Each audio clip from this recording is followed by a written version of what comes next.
Thanks to blockchain technology, Vaultitude is going to change the way that we protect and manage intellectual property rights.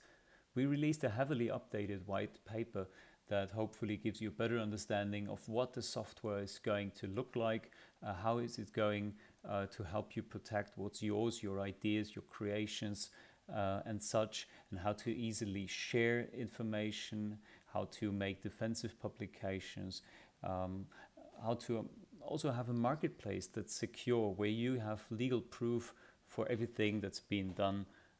And today, what we want to do is to give you a little preview of what the actual platform is going to look like that's currently being worked on.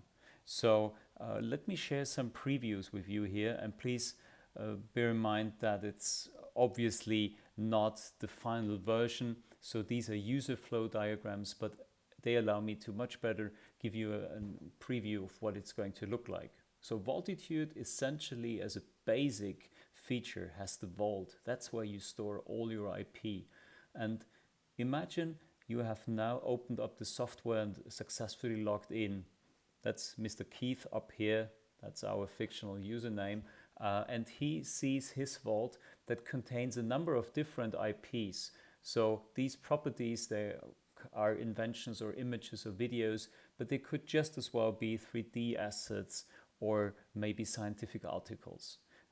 So we have all these different types of IPs here, and what we want to do is we want to make sure that the owner finds what he's looking for very quickly, so we can go through it, just take a look at the different types, or we show all the different properties. We can sort them from newest to oldest. We can add a lot of filters, so that's very intuitive. I think you get what it's all about. It's about having the possibility to quickly find what you are looking for, what you uploaded at a certain point in time. The vault is completely secure.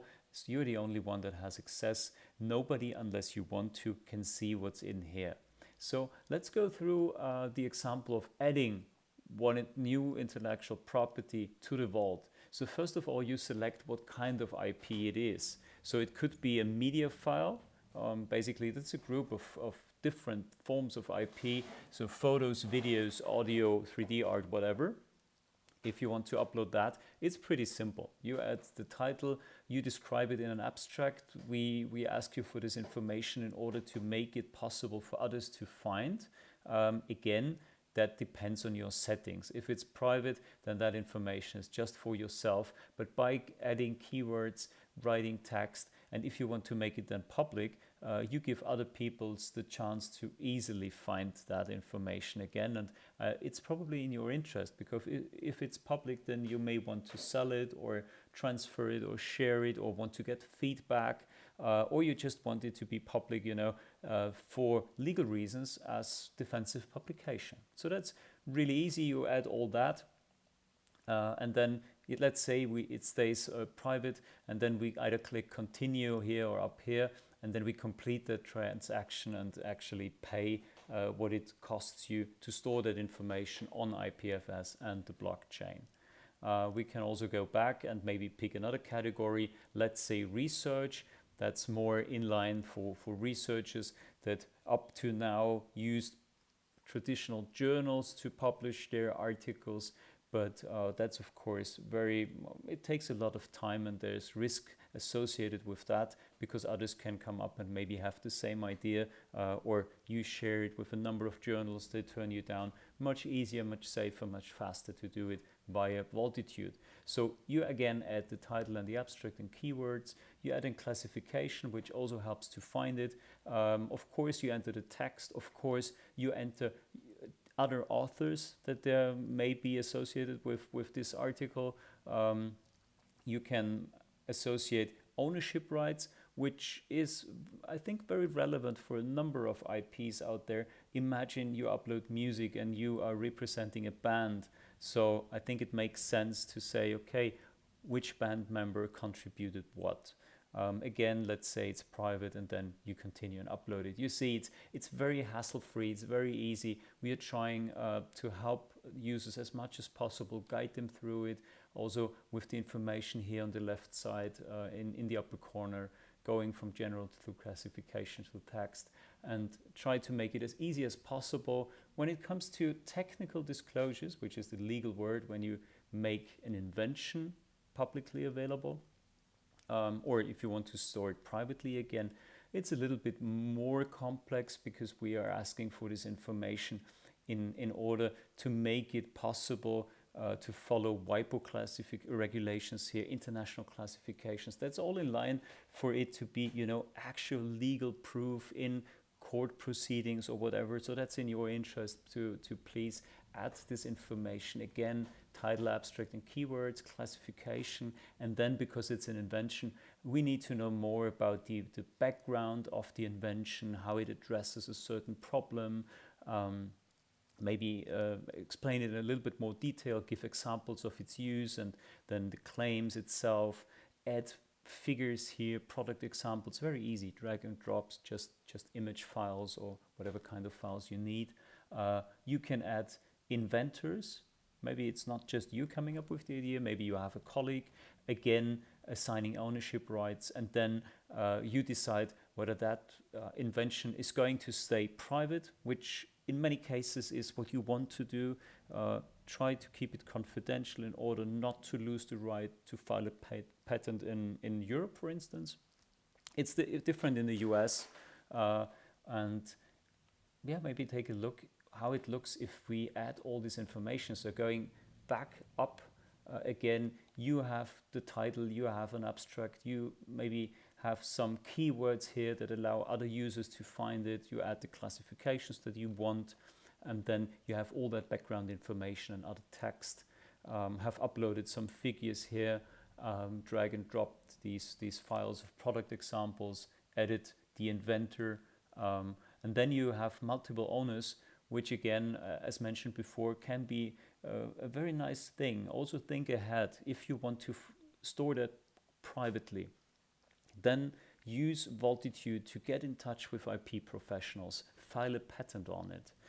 Then the thing is that all the owners of the patents, they have theoretically the same rights. So while you usually have, maybe if you were a co-owner of something, okay, I can just use part of it. But if you co-own a patent, theoretically everybody can license that patent onwards to different companies, and then you have a real difficult situation.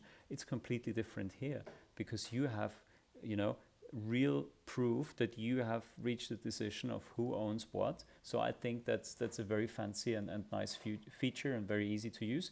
And then, as I said before, you can choose whether it's going to be private or publicly available. In that case, if it's public, maybe you want others to comment on your publication, giving feedback, which is, I think, very handy for researchers that want to get feedback from their community, from other scientists. You maybe want to make it available for licensing it, and maybe people should also be able to rate it. Sometimes, who reads all the comments? Well, I try to do, but it's always very nice also to have maybe a 5-star out of 5-star rating. So, and then you accept all these simple terms of use, and you declare that you're the original inventor, and then you can continue onwards or up here and store that information. You complete it, pay and publish. That's it. So I think very, very easy. Let's take a look. As soon as that IP is added to Vaultitude, so that's the page you entered all the information before. That's the page that you get. So again, you have the name and the short description and all these keywords. You also see, maybe let's say you searched for that IP because you know the name of one of the owners. Then you see, okay, these are the owners. You see the history, when it has been published. Also, when was it first seen? That means when has somebody like you first accessed that file, which is legally also very interesting. And you have all the information here. You see some comments down here, what a good idea it is. So I think, again, something that you will be very familiar with many other pages.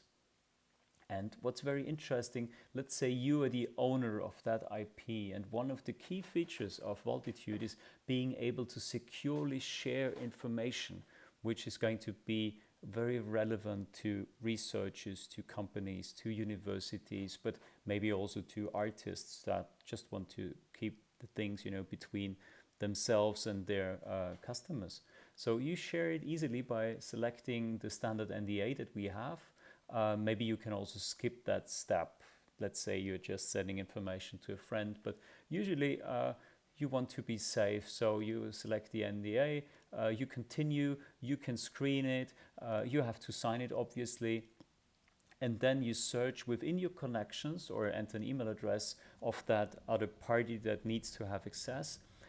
You send them an invitation link and include a message, or you can just send them the link itself, but it's easy to do it through the platform Vaultitude.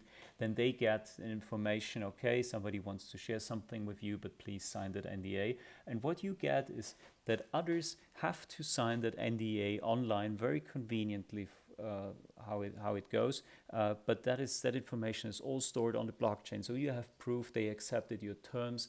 It wasn't any kind of defensive publication, it was just that one party that got access, and you can prove only after they signed the NDA they actually got the file. So very convenient, a lot more protection, and much easier than to involve a number of lawyers and so on.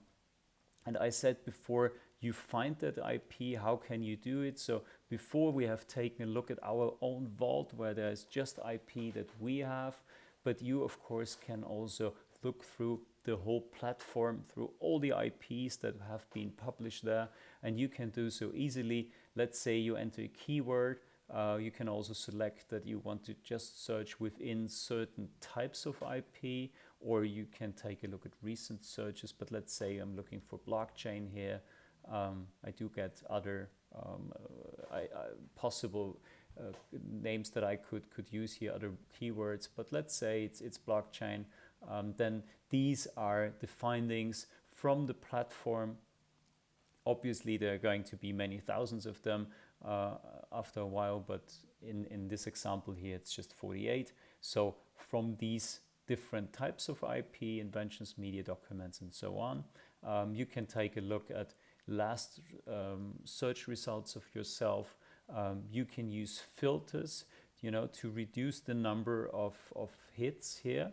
So maybe you just take a look, okay, at filings that were made, IPs that were created between April 5th and April 10, those that are available for license, and with a certain kind of rating. You can also go back and use and try out other search terms to get other results. So I think what we are trying to do is we want to create something that's very intuitive and very easy to use, because when it comes to protection, it's not just about adding new features, it's also making this protection and managing IPs as easy as possible in order to ensure that everybody will want to do it. And by reducing the amount of time that you need to spend with lawyers and so on, I'm not saying you don't need them. Actually, we also give you the option to get in touch with IP professionals if you need them.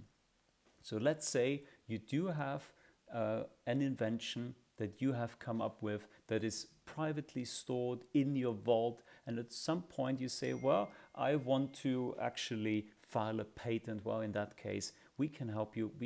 You can get in touch with one of the IP professionals within our vast network, and they will help you to create an application that's really good, because that's an art in itself. So thanks for taking the time here. We are going to share some more information of what Vaultitude is going to do and going to look like in the future. But for now, I'm happy that you decided to give me a few minutes of your time so we can give you an idea of what it can do and what's already in works, because that's already being developed as we speak, and we are going to release this first version of Vaultitude later this year, 2018. So stay tuned for that, because it will already be a very, very holistic tool for IP management and IP protection. Thank you.